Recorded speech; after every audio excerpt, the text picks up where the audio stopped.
प्यारे विद्यार्थियों, आज की कक्षा में आप सभी का स्वागत है।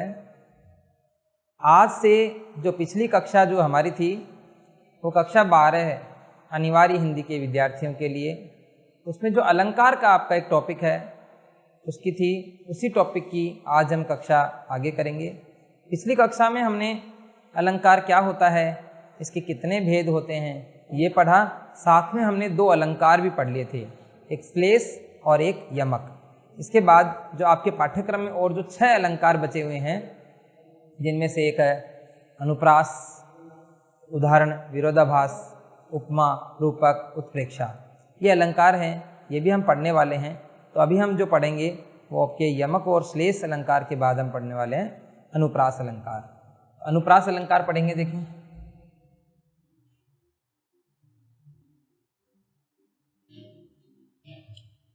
अनुप्रास अलंकार,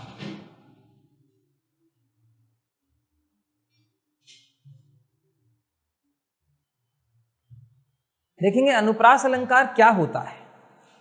अनुप्रास अलंकार का मतलब होता है कि एक ही वर्ण बार बार आता है।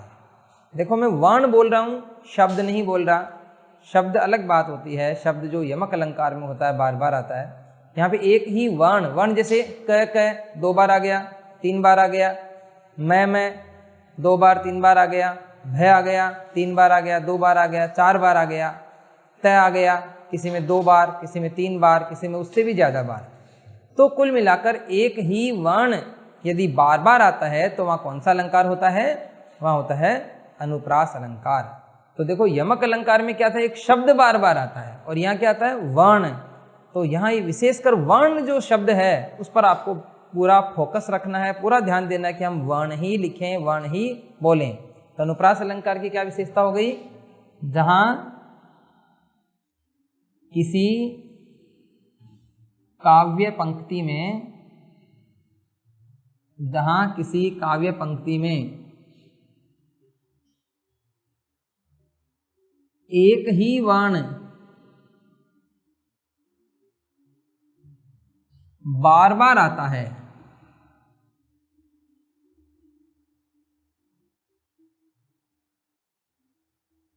जहां किसी काव्य पंक्ति में एक ही वर्ण बार बार आता है तो वहां अनुप्रास अलंकार होता है।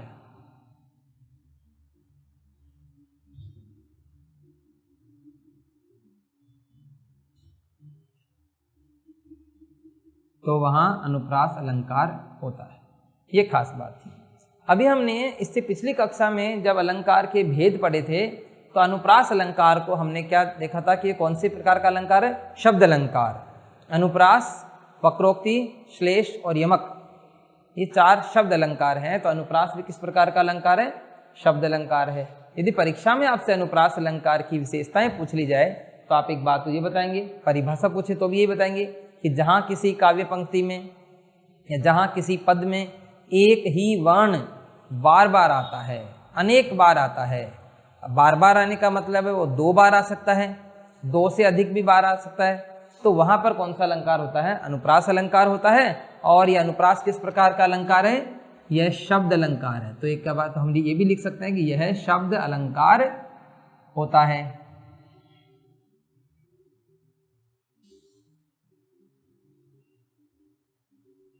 यह शब्द अलंकार होता है। दूसरी बात हमें ये ध्यान में रखनी है। तो ये तो बात हुई अनुप्रास अलंकार क्या होता है।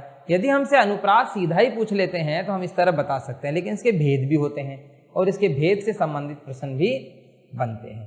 तो अनुप्रास के कौन कौन से भेद होते हैं उनकी हम बात करते हैं अभी।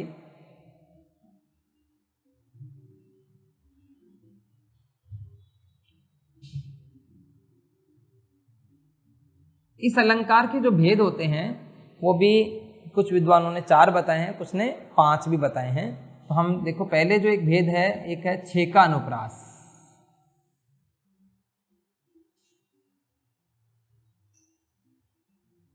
छेका अनुप्रास। दूसरा इसका जो भेद है वो है वृत्य अनुप्रास। हो सकता है कि आपकी परीक्षा में केवल अनुप्रास का ही प्रश्न बने और उसको आप पूरा ही बता दें तो हमारे पूरे इसमें अंक आ सकते हैं। एक है श्रुत्य अनुप्रास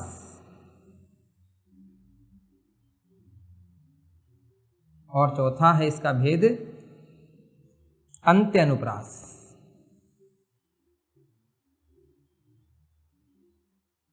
ये 4 भेद हो गए। कुछ विद्वान कहते हैं कि एक और भेद होता है लाटानुप्रास।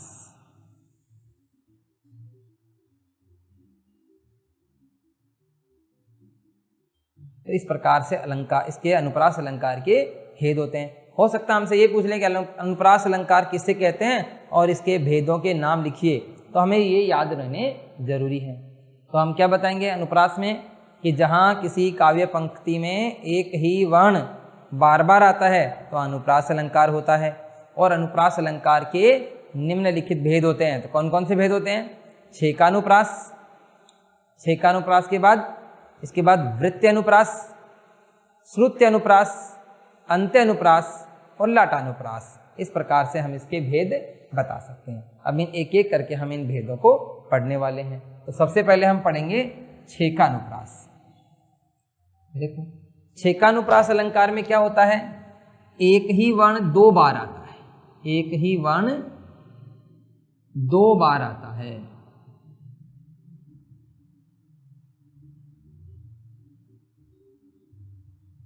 छेकानुप्रास, तो ये आपको ध्यान में रखना है।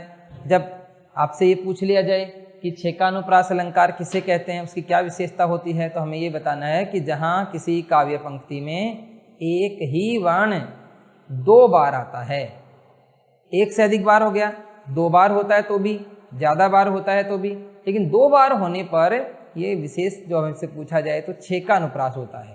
तो छेकानुप्रास अलंकार क्या विशेषता होगी, एक ही वर्ण 2 बार आता है। इसका एक उदाहरण हम देखते हैं, कानन कठिन भयंकर भारी, कानन कठिन भयंकर भारी।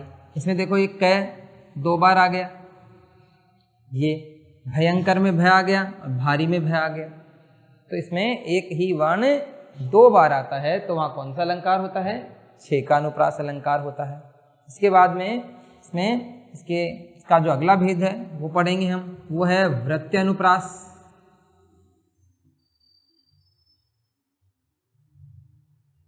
वृत्त्यनुप्रास, वृत्त्यनुप्रास भी अनुप्रास का ही भेद होता है। इसमें क्या होता है, एक ही वर्ण 2 से अधिक बार आता है। इसमें हो जाएगा एक ही वर्ण 2 से अधिक बार, 2 से अधिक बार कह सकते हैं, अनेक बार कह सकते हैं, तो 2 से अधिक बार आता है।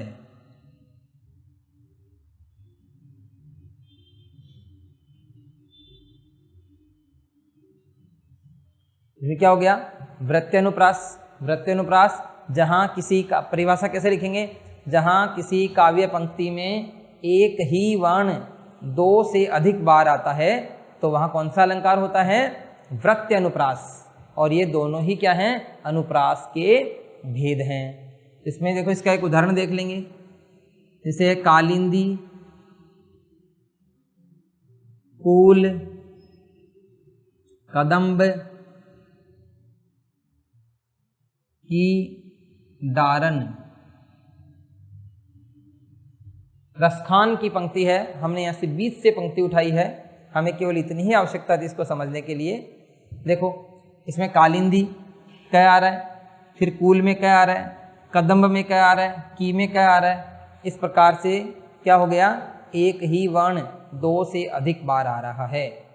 रसखान जो कृष्ण भक्त मुसलमान कवि थे, उन्होंने ब्रज भूमि में बसने की आशा व्यक्त की, तो उन्होंने एक लास्ट जो एक पंक्ति उन्होंने लिखी, जो खग हो तो बसेरो करो, मिली कालिंदी कूल कदम्ब की डारन। वहाँ से पंक्ति लिखिए कि यदि मुझे अगले जन्म में पक्षी बनना पड़े या मुझे पक्षी बनाया जाए तो मेरा बसेरा कहाँ होना चाहिए, कालिंदी यानी यमुना, कूल यानी किनारा, यमुना नदी के किनारे, कदम्ब की डालियों पर, डारन मतलब डालियों पर।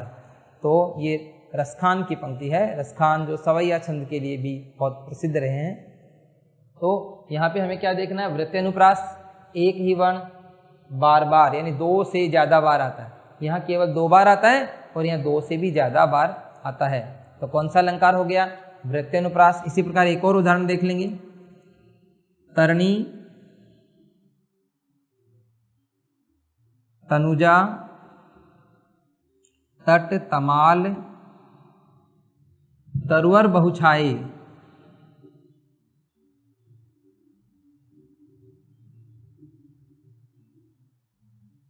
इसको भी देखेंगे। तरणी, तनुजा, तट, तमाल, तरवर, बहुछाये। भारतेंदु हरीशचंद्र, भारतेंदु हरीशचंद्र की पंक्ति है। हिंदी साहित्य में भारतेंदु हरीशचंद्र भी चलते हैं, भारतेंदु युग जो है उनके नाम पर चलता है। उन्होंने पंक्ति लिखी है। तरणी, तरणी का अर्थ होता है सूर्य, क्योंकि छोटी मात्रा लगी हुई सूर्य होता है, बड़ी होती है नाव अर्थ हो जाता है। तरणी सूर्य। और तनुजा का अर्थ होता है बेटी, सूर्य की बेटी। और सूर्य की बेटी कौन है? यमुना। और यमुना नदी के तट के पास क्या है? तमाल के तरु यानी बहुत सारे पेड़ छाए हुए हैं। ये तो इसका मतलब हुआ। लेकिन देखो तरणी में तय आ रहा है, तनुजा में तय आ रहा है, तमाल तट में तय आ रहा है, तमाल में तय आ रहा है और तरुवर में तय आ रहा है। तो यहाँ पर क्या हो रहा है? तय तय तय तय अनेक बार आ रहा है। तो यहाँ पर कौन सा अलंकार हो गया? यहाँ पर हो गया वृत्त्यनुप्रास अलंकार। तो ये बहुत अच्छे से हमें जानना है कि इसमें एक वर्ण क्या होता है? 2 से अधिक बार आता है। और यहाँ आप देखेंगे 1 2 3 4 5 बार आ गया, 1 2 3 4 बार आ गया, मतलब 2 से अधिक बार आ गया तो वृत्त्यनुप्रास अलंकार होता है। तो अनुप्रास के 2 भेद हमने पढ़ लिए, छेकानुप्रास, वृत्त्यनुप्रास। अब हम अगला पढ़ेंगे श्रुत्यनुप्रास।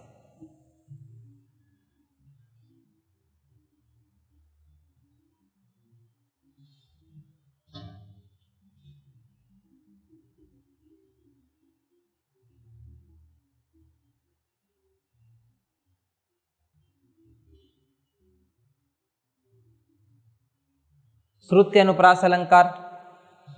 श्रुत्यनुप्रास में क्या होता है कि एक ही जो वर्ण होता है वो एक उच्चारण स्थान से उच्चरित जो वर्ण होता है वो बार बार आता है। अब देखो यहाँ पर एक थोड़ी सी नई बात हम लोगों को सीखने को मिलेगी कि परिभाषा इस प्रकार बन जाएगी, जहाँ किसी काव्य पंक्ति में एक ही उच्चारण स्थान से उच्चरित वर्ण बार बार आते हैं, तो वहाँ कौन सा अलंकार होता है? श्रुत्यनुप्रास। श्रुत्य मतलब सुनने में अनुप्रास हो, सुनने में एक जैसे हों। अब ये नई बात क्या आ गई? उच्चारण स्थान। उच्चारण स्थान क्या होते हैं? हमारे मुख में होते हैं, कंठ होता है, कंठ से कुछ यहाँ से वर्ण व्यंजन स्वर निकलते हैं, कुछ तालु से निकलते हैं, कुछ ऐसे होते हैं जिनमें जीभ दांत को स्पर्श करती है तो दंते होते हैं, कुछ होठों से बोलते हैं, औष्ठ्य होते हैं। इस प्रकार हमारे उच्चारण स्थान होते हैं।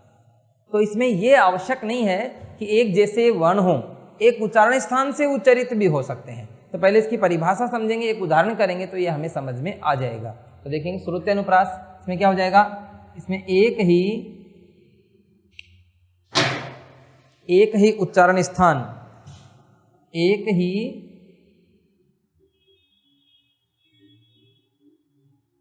उच्चारण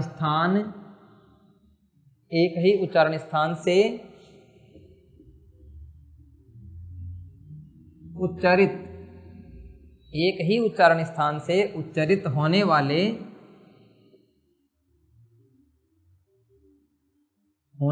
वर्ण बार बार आते हैं।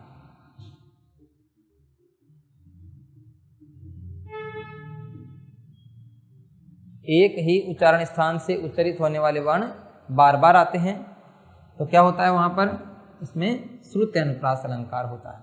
एक ही उच्चारण स्थान मतलब एक पंक्ति होगी, उसमें जो वर्ण आएंगे वो या तो सारे के सारे ऐसे होंगे जो कंठ से निकलते हों, या सारे के सारे ऐसे होंगे जिनमें जीभ दांत के स्पर्श करती हो। सारे के सारे मतलब लगभग ज्यादा से ज्यादा। और या कभी ऐसा होगा कि उनमें जीभ तालु के स्पर्श करती हो, या जीभ या फिर वो होठों से निकलते हो। इस प्रकार से एक उदाहरण देखेंगे, जैसे दिनांत था हे दीननाथ डूबते। बहुत अच्छे से इसको समझने की कोशिश करेंगे, इससे आपको श्रुत्यनुप्रास आने लग जाएगा। दिनांत था थे दिननाथ डूबते। देखो यहाँ पे क्या आ रहा है, द आ रहा है, यहाँ पे न आ रहा है, यहाँ पे त आ रहा है, थे द न इस तरह से आ रहे हैं। आप एक बात नोट करना, ये सारे जितने भी आ रहे हैं लगभग लगभग ये क्या हैं, तय वर्ग है। यानी तय वर्ग हम देखेंगे कि तय वर्ग में क्या होता है, तय, थ, द, ध और न, ये 5 जो देखेंगे आप, तय, थ, द, ध, न, एक ही उच्चारण स्थान इनका। इनमें सब में जीभ कहाँ स्पर्श करती है, दांत के। देखो बोल के देखेंगे, त, थ, द, ध, न, जीभ दांत के स्पर्श करती है। तो देखेंगे आप, ये द आ गया, न आ गया, फिर ये त आ गया, फिर थ आ गया, फिर थ आ गया, फिर द इसी में से, न इसी में से, न इसी में से, द थ इसी में से, बस ये 2 अलग हैं, बाकी फिर त इसमें से। कुल मिलाकर एक ही उच्चारण स्थान से उच्चारित हैं। इन सब में जीभ कहाँ करती है, दांत के स्पर्श करती है।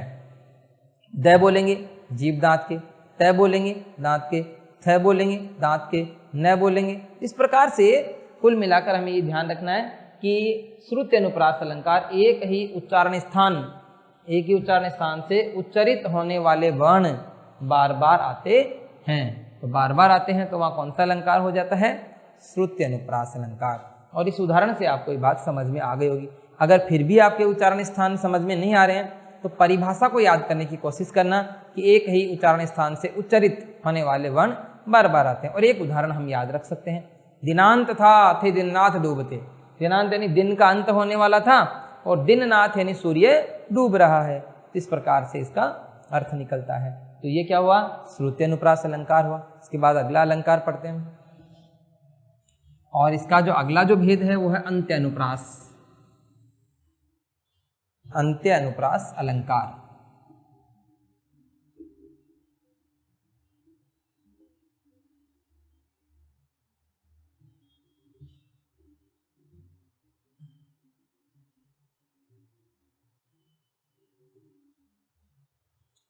अंत्य अनुप्रास अलंकार जो होता है, देखो नाम से पता चल रहा है, अंत्य मतलब अंत में अनुप्रास होता है। अंत में अनुप्रास का मतलब कोई काव्य पंक्ति होगी, उसमें जो अंत के जो 2 वर्ण होंगे, 2 हो सकते हैं, कभी कभी 2 से ज्यादा हो सकते हैं, वो एक जैसे होते हैं, एक समान होते हैं, मतलब अंत में समानता वो दिखाई देती है, तो वहां क्या होता है, अंत्य अनुप्रास। तो इसकी परिभाषा क्या हो जाएगी, जहां किसी पद में अंत के वर्ण समान होते हैं,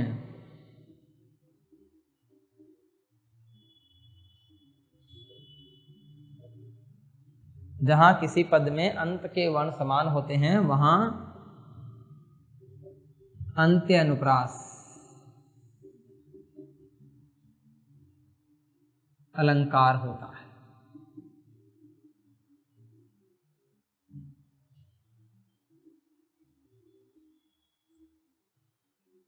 अंत्य अनुप्रास अलंकार होता है। इसके एक उदाहरण देख लेंगे, जब हमें अच्छे से बात समझ में आ जाएगी। जैसे बुंदेले हर बोलों के मुँह, बुंदेले हर बोलों के मुँह हमने सुनी कहानी थी,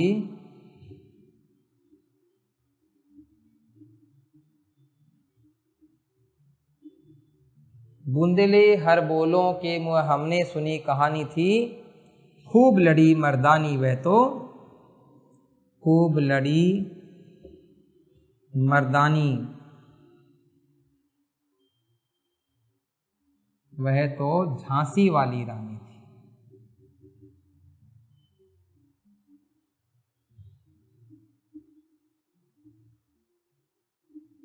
देखेंगे आप, तो यहां पर आप नोट करना, नी और थी, नी और थी एक जैसे आ रहे हैं, मतलब अंत के जो वर्ण हैं बिल्कुल एक समान, नी थी। बाकी अंतर हो सकता है, बुंदेले हर बोलो के मुँह हमने सुनी कहानी थी, खूब लड़ी मर्दानी वह तो झांसी वाली रानी थी। जो सुभद्रा कुमारी चौहान, उसने ये कविता लिखी, बहुत ही प्रसिद्ध कविता, मुकुल संग्रह था उनका एक, मुकुल एक कविताओं का संग्रह, उसमें शामिल थी कविता। उसकी पंक्ति है, मुंदेले हर बोलों के मुँह हमने सुनी कहानी थी, नी और थी, खूब लड़ी मर्दानी वह तो झांसी वाली रानी थी, नी और थी। तो इस प्रकार से कौन सा अलंकार हो गया? अंत्यानुप्रास, क्योंकि अंत के वर्ण क्या हैं? एक समान होते हैं। बहुत अच्छे से आपको समझ में आ गया होगा अंत्यानुप्रास, कोई ज़्यादा मुश्किल काम नहीं इसको समझना। इसके बाद में हम इसका जो अंतिम भेद, जो कुछ विद्वान अनुप्रास का उसको भेद मानते हैं, कुछ नहीं मानते हैं, लाटानुप्रास, वो भी हम पढ़ लेते हैं, तो देखेंगे।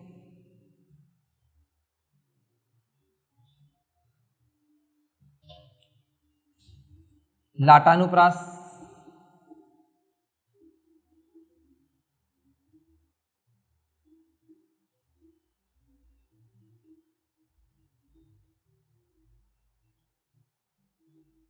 लाटानुप्रास अलंकार, लाटानुप्रास अलंकार में होता क्या है?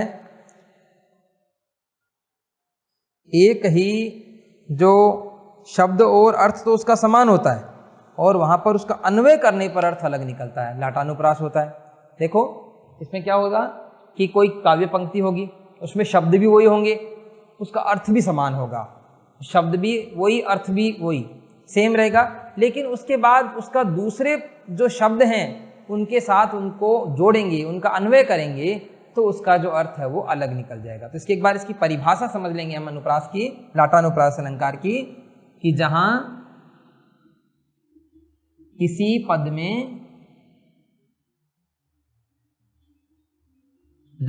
पद में शब्द और अर्थ, शब्द और उनके अर्थ तो समान होते हैं, शब्द और उनके अर्थ तो समान होते हैं,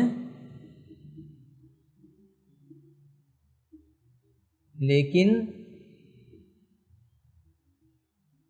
अन्य पदों के साथ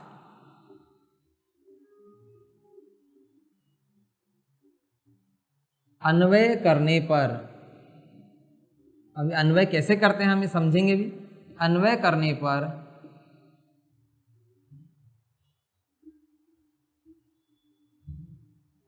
पर अलग अर्थ देते हैं।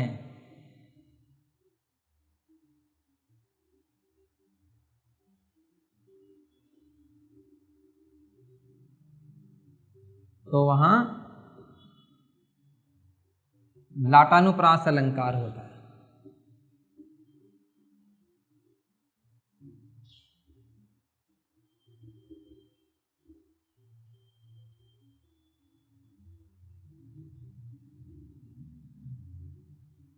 देखेंगे जहां किसी पद में, यानी कोई पद होगा, शब्द और उनके अर्थ, शब्द और उनके अर्थ तो समान होते हैं, शब्द और उनसे जो अर्थ निकलता है वो समान होते हैं, लेकिन अन्य पदों के साथ अन्वय करते हैं, मतलब उनसे लिंक हो जाता है, उनका जुड़ जाते हैं, तो उसका वो अलग अर्थ देने लग जाते हैं। ऐसी स्थिति में लाटानुप्रास अलंकार होता है। परिभाषा से शायद ये बात ज़्यादा समझ में आ नहीं रही होगी, इसका एक उदाहरण करते हैं हम, इससे समझ में आ जाएगा। देखेंगे बहुत फेमस जो उदाहरण है, पूत सपूत तो क्यों धन संचय,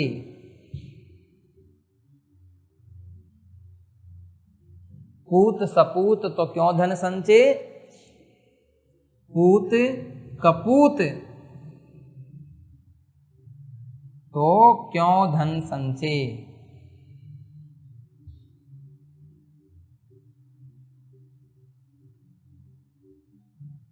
देखो ये एक बार पटवारी की परीक्षा में भी आया हुआ है, उसका अर्थ पूछ लिया, तो इसमें देखेंगे पूत सपूत तो क्यों धन संचय, पूत कपूत तो क्यों धन संचय। अब हम यहाँ बात करते हैं इनकी, तो क्यों धन संचय, तो क्यों धन संचय, सारे के सारे शब्द यहाँ से देखेंगे क्या है, एक समान है, तो पद में शब्द हैं समान हैं, इनके अर्थ भी समान है। अर्थ क्या है, क्यों धन संचय, मतलब धन संचय क्यों करें, और नीचे वाली में तो क्यों धन संचय, मतलब वही है, तो क्यों धन संचय करें, मतलब धन संचय क्यों करें, हमें आवश्यकता ही नहीं धन संचय करने की। ठीक है, दोनों में समान शब्द हैं, समान अर्थ हैं, धन संचय क्यों करें, ठीक है। लेकिन यहाँ क्या है, पूत सपूत, यदि बेटा सपूत है, पहले अब पूरा अर्थ देखेंगे, पूत सपूत यानी बेटा यदि सपूत है तो धन संचय क्यों करें। दूसरा ये कि बेटा यदि कपूत है तो धन संचय क्यों करें। बात में एक जैसा लग रहा है, शब्द भी एक, अर्थ भी एक, लेकिन देखो अन्वय क्या हुआ कि इसका वास्तव में जो अर्थ है वो ये निकलता है कि यदि हमारा बेटा सपूत है, सुपुत्र है, तो हमें धन संचय करने की इसलिए आवश्यकता नहीं है क्योंकि वो तो सुपुत्र है, वो हमें हमारा पूरा ध्यान रख सकता है, वो धन खुद कमा सकता है, सारी जिम्मेदारियां उठा सकता है, हमें किसी प्रकार की तकलीफ नहीं होने देगा। एक बात अगर सपूत है तो, और यदि पूत कपूत है, यदि हमारा जो बेटा है वो कुपुत्र है, कपूत है, तो हमें धन संचय करने की आवश्यकता नहीं है। क्यों नहीं है? क्योंकि यदि हमने धन संचय कर भी लिया तो उस संचित धन को भी वह बर्बाद कर देगा, यानी उसको भी वो रहने नहीं देगा, इसलिए हमें धन संचय करने की आवश्यकता नहीं है। अब देखो धन संचय करने की आवश्यकता दोनों में नहीं है, लेकिन एक में अर्थ क्या है, क्यों नहीं है? क्योंकि वो सब कुछ कर सकता है। एक में ये है कि वो करे हुए को भी बिगाड़ सकता है। तो अन्वय करा, जब इन शब्दों के साथ, सपूत और कपूत के साथ जब इनको जोड़ा तो इसका अलग अर्थ निकल गया। इस प्रकार से कौन सा अलंकार होता है? लाटानुप्रास अलंकार होता है। इसी प्रकार एक झांसी की रानी कविता से भी एक पंक्ति चलती है, मिला तेज से तेज, तेज की वह सच्ची अधिकारी थी। मिला तेज से तेज, तेज की वह सच्ची अधिकारी थी। ये भी लाटानुप्रास अलंकार का ही उदाहरण है। तो प्यारे विद्यार्थियों, अभी जो हमने आज की कक्षा में जो अभी तक जो पढ़ा वो क्या पढ़ा? अनुप्रास अलंकार। और अनुप्रास अलंकार जो आपके तीसरे नंबर पे हम लोग पढ़ रहे हैं, यमक और श्लेष के बाद अनुप्रास में क्या होता है? एक ही वर्ण बार बार आता है, अनुप्रास होता है। अब इसके हमने कुछ विद्वान 4 भेद बता दिए, कुछ इसका एक और भेद 5वां भी बताते हैं। तो 4 बताते हैं वो क्या? छेकानुप्रास, याद करने की कोशिश करेंगे। छेकानुप्रास, वृत्यानुप्रास, श्रुत्यानुप्रास और अंत्यानुप्रास, 4 भेद थे। थोड़ा सा रिवाइज करेंगे, दोहरान करेंगे। छेकानुप्रास में एक जो वर्ण है वो 2 बार आता है। इसका हमने उदाहरण किया, कानन कठिन भयंकर भारी, कह कह 2 बार, भय भय 2 बार। तो कौन सा अलंकार हो गया? छेकानुप्रास। वृत्यानुप्रास, जहाँ एक ही वर्ण क्या होता है? 2 से अधिक बार आता है। तो वृत्यानुप्रास जिसमें हमने लिया तरनी तनुजा तर तमाल तरवर बहुछाए, कालिंदी कूल कदम्ब की डारन, एक एक तह तह तह बार बार, कह कह कह बार बार। तो ये हो गया वृत्यानुप्रास। फिर श्रुत्यानुप्रास, श्रुत्यानुप्रास में क्या होता है? एक ही उच्चारण स्थान से उच्चरित होने वाले जो वर्ण हैं वो बार बार आते हैं।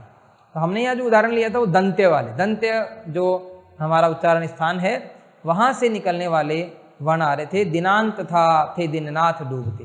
तो द, न, त, थ ये सब एक ही जगह से निकलने वाले हैं, इनका सभी का उच्चारण स्थान क्या है? एक है। इस प्रकार से कौन सा हो गया? वो श्रुत्यानुप्रास। फिर हमने पढ़ा था अंत्यानुप्रास। अंत्यानुप्रास अलंकार में क्या था? अंत के जो 2 वर्ण हैं वो समान होते हैं। अंत्य, अंत्य अंत के अनुप्रास यानी अंत के 2 वर्ण एक समान होते हैं।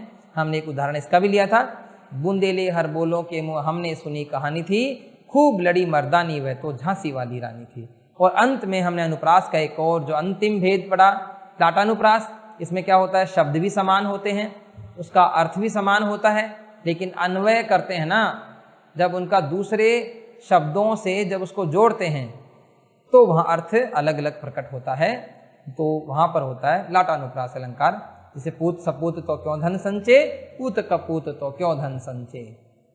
कि बेटा अगर सपूत है तो धन संचय की इसलिए आवश्यकता नहीं है क्योंकि वो और खुद कमा लेगा, हमारा अच्छे से ध्यान रख सकता है। और कपूत है तो इसलिए जरूरत नहीं है कि वो है धन, उसको भी बर्बाद कर सकता है। तो ये 2 बातें इसमें आपको ध्यान रखनी है। तो ये लाटानुप्रास हो गया और इसके साथ ही अनुप्रास अलंकार हो गया। अभी एक और अलंकार हम आगे पढ़ने वाले, उदाहरण अलंकार देखेंगे।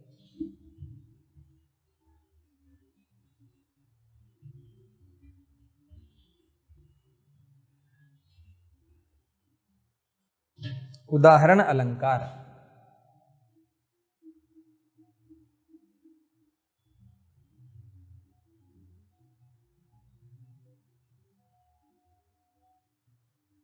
देखो उदाहरण अलंकार जो है ये भी आपके पाठ्यक्रम में सम्मिलित अलंकार है कक्षा 12 अनिवार्य हिंदी के।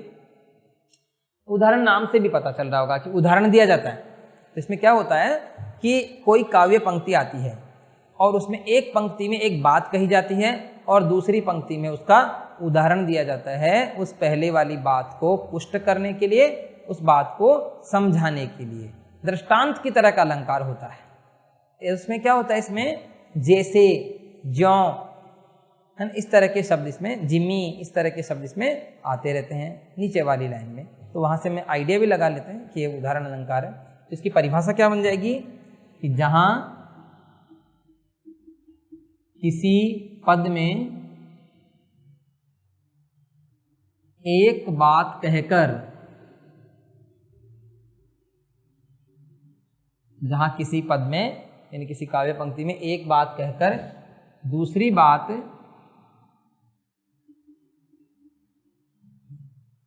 उसके उदाहरण स्वरूप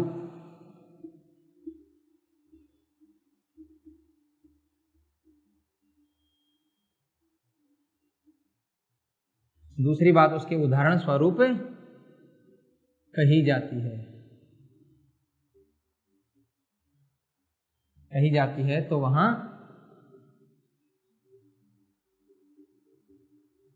उदाहरण अलंकार होता है।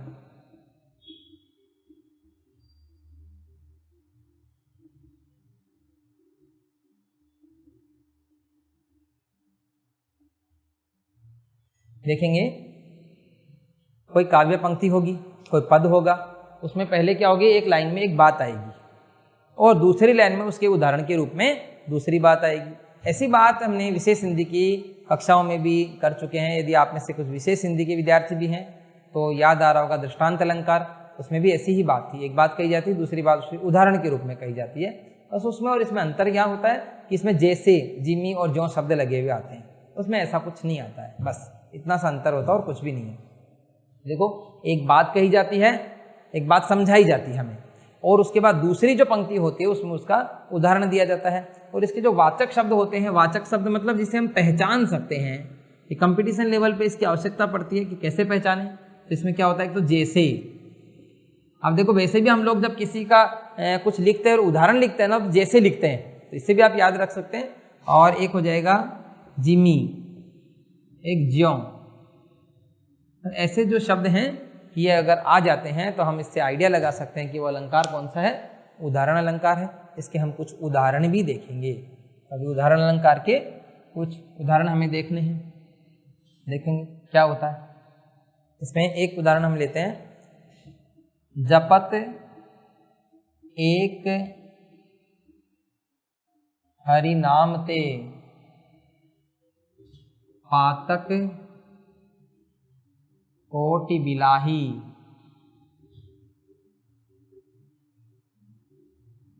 जपत एक हरि नाम ते पातक कोटि बिलाही, जैसे चिनगारी एक ते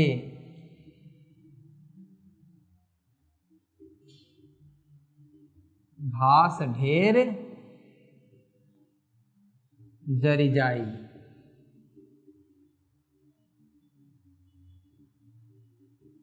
देखो समझना इसको थोड़ा सा। जपत एक हरि नाम ते पातक कोटि बिलाही, जैसे चिनगारी एक ते घास ढेर जरी जाई। अब जब जो स्टूडेंट कंपटीशन वाले हैं वो जैसे को देखेंगे और पहचान लेंगे उदाहरण अलंकार है, उनका काम तो वैसे ही आसान हो गया। लेकिन जो जिसको लिखकर उत्तर करना है उसको इसको याद रखना पड़ेगा। मान लो परीक्षा में पूछ लेते हैं कि उदाहरण अलंकार किसे कहते हैं, इसका एक उदाहरण भी दीजिए या उदाहरण सहित समझाइए, तो वहाँ क्या होगा, आपको ऐसे उदाहरण लिखने पड़ेंगे। जपत एक हरि नाम ते, कि एक भगवान का नाम लेने मात्र से, देखो जपत एक हरि नाम ते, एक भगवान का नाम लेने मात्र से क्या होता है, पातक कोटि बिलाही। पातक यानी जो पाप होते हैं वो, और कोटि यानी करोड़ों, करोड़ों जो हमारे पाप होते हैं, जो हमारे नीच कर्म होते हैं वो दूर हो जाते हैं। मतलब एक भगवान का नाम लेने मात्र से, समझ गए, भगवान का मतलब एक नाम ले लेते हैं हम, केवल उस नाम लेने मात्र से करोड़ों पाप हमारे दूर हो जाते हैं। अब देखो इसका उदाहरण क्या दिया, जैसे चिनगारी एक ते, जिस प्रकार एक चिनगारी, जो आग की जो चिंगारी होती है वो एक क्या है, घास ढेर जरी जाए, तो उससे घास के ढेर जल जाते हैं। अब देखो दूसरे वाला उदाहरण क्या हुआ, पहले वाले की बात को पुष्ट करने के लिए लिखा गया। और एक और देखेंगे, जो पावे अति उच्च पद, जो पावे अति उच्च पद ताको पतन निदान, ताको पतन निदान, जो पावे अति उच्च पद ताको पतन निदान, ज्यों तपी तपी मध्याह्न ले, ज्यों तपी तपी मध्याह्न ले,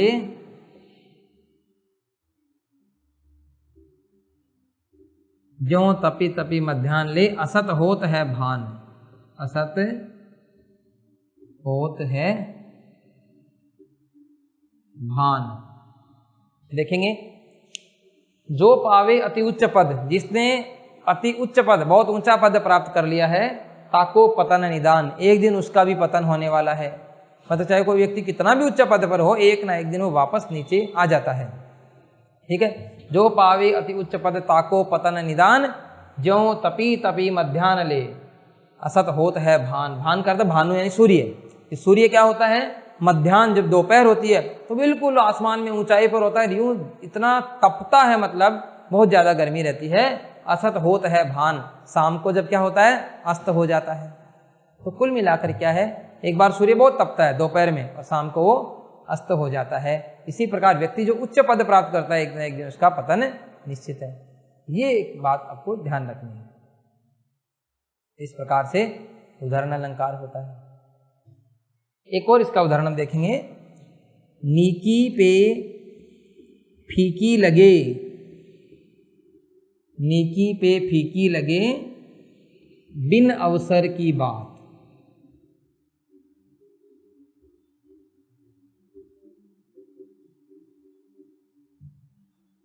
नीकी पे फीकी लगे बिन अवसर की बात, जैसे वर्णन युद्ध में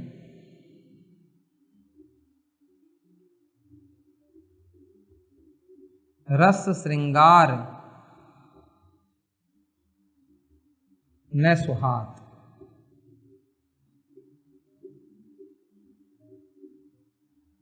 इसको भी देखेंगे, नीकी पे फीकी लगे, अच्छी होने पर भी फीकी लगती है, बिन अवसर की बात। कई बार अवसर नहीं होता है और हम उसकी बात कर लेते हैं। जैसे मान लो कोई एक प्रसंग चल रहा है कोई दूसरा, और हम उसमें दूसरी बात लेकर आ जाते हैं, तो हो सकता है वो बात हमारी सही हो तो भी अच्छी नहीं लगी। नीकी पे फीकी लगे बिन अवसर की बात, कि बिना अवसर की बात अच्छी होने पर भी हमें फीकी लगती है, मतलब अच्छी नहीं लगती। अब इसका उदाहरण क्या दिया, जैसे वर्णन युद्ध में, कि जैसे मान लो युद्ध का वर्णन चल रहा है, कोई कवि युद्ध का वर्णन कर रहा है, अब बीच में क्या है, रस श्रृंगार ने सुहात, यदि कोई उसमें श्रृंगार रस की बात लेकर आ जाता है, यानी युद्ध का वर्णन चल रहा है, वीर रस की बातें चल रही है, और उसमें यदि कोई श्रृंगार रस की बात करता है, तो श्रृंगार रस की बात अच्छी होने पर भी उस जगह अच्छी नहीं थी, वहां पर वो बात क्या है, अच्छी नहीं लगती है। इसलिए इन्होंने कहा कि नीकी पे फीकी लगे बिन अवसर की बात, जैसे वर्णन युद्ध में रस श्रृंगार ने सुहात। तो आपको उदाहरण अलंकार काफी हद तक समझ में आएगा। आज की कक्षा के लिए इतना ही। अगली जो हम कक्षा है उसमें बचे हुए जो शेष जो हमारे जो अलंकार हैं वो हम पढ़ने वाले हैं। धन्यवाद।